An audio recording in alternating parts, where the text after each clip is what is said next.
Hello everyone, please welcome to my channel. Today I'm going to share with you Range Rover Sport. This is year model 2006 and I'm having issue with my alternator. It's just died on me, and now even after jump starting it does not stay on. So after checking out everything, in the final decision to change the alternator. I ordered the part and I did receive the part. So this is the new part, and now I'm going to change it. So first thing what I did, I just took the wheel out. Only the reason I'm taking the wheel out, if you're doing it yourself, it's better to do the things which is more accessible and easy to do it. So jack up your Range Rover. I put the dead jacks, I put the wheel chokes behind the wheels, making sure everything is secure.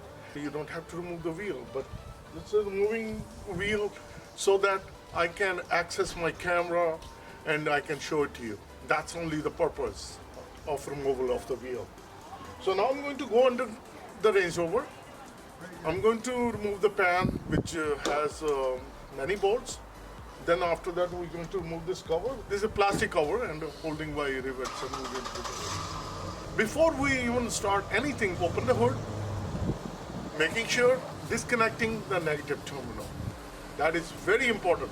So let's do it. This is a very important step. So unplug the negative terminal, and I'm just going to get a piece of cloth so I won't touch it. Isolate it. Now we are good to go and work on alternator. We're going to remove the plate underneath, and which has many bolts, and these are 13 millimeter. And after removing this plate, then there is another plate up here, and these has a two 10 millimeter bolt. Once we remove this plate as well, then we're going to remove the side cover. If you have a power tool, so we're going to remove.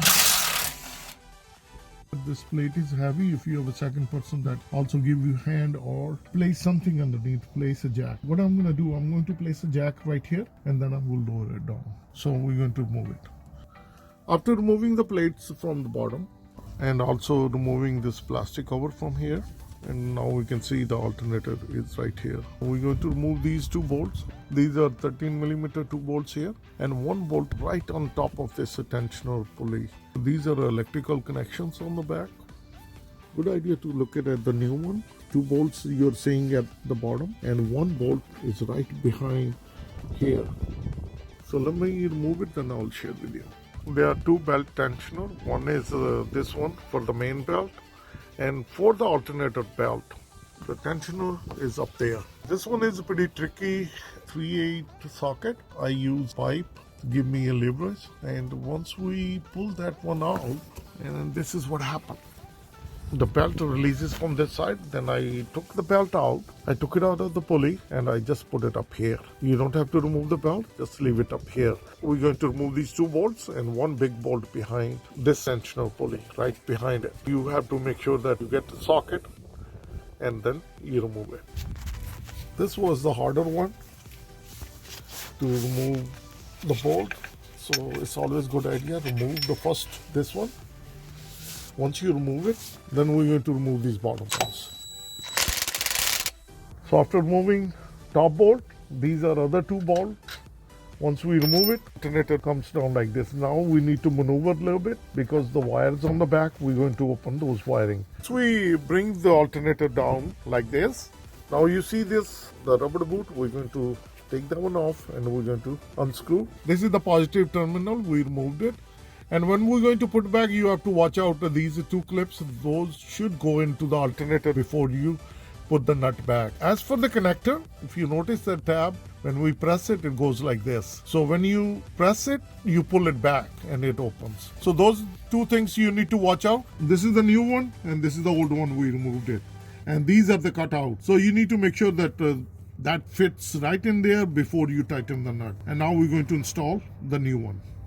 This is the old alternator, we removed it, and this is the new alternator. Now I'm going to install the new one in a reverse order. Only difference between the old and newer one, the old one has a positive terminal right in here, electrical connection on the back. On the newer one, they are close to each other. Now I'm going to put the alternator back in a reverse order, and then I will share with you.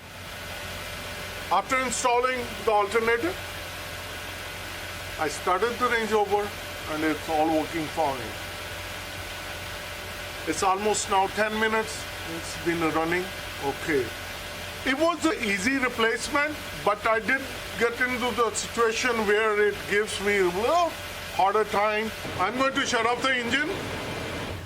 The problem I got, after getting a new alternator, once I tried to install it, the plug did not fit. And I did the rework on the plug. That I'm going to make a separate video in case if you are going to have that issue where you have to use a universal plug. Stay tuned for the part 2. I will explain you if you get into the situation because that will help you out. I will share with you on a separate video. So this is how I able to fix it and now it's working all fine. Only thing I would say, if you like this video, like always, like, share and subscribe my channel. And if you have any questions or concerns, please comment below and I will try my best to answer you. And also, I'll list the part number under my description in case if you need to check it out. Thank you, and have a good day. Bye-bye.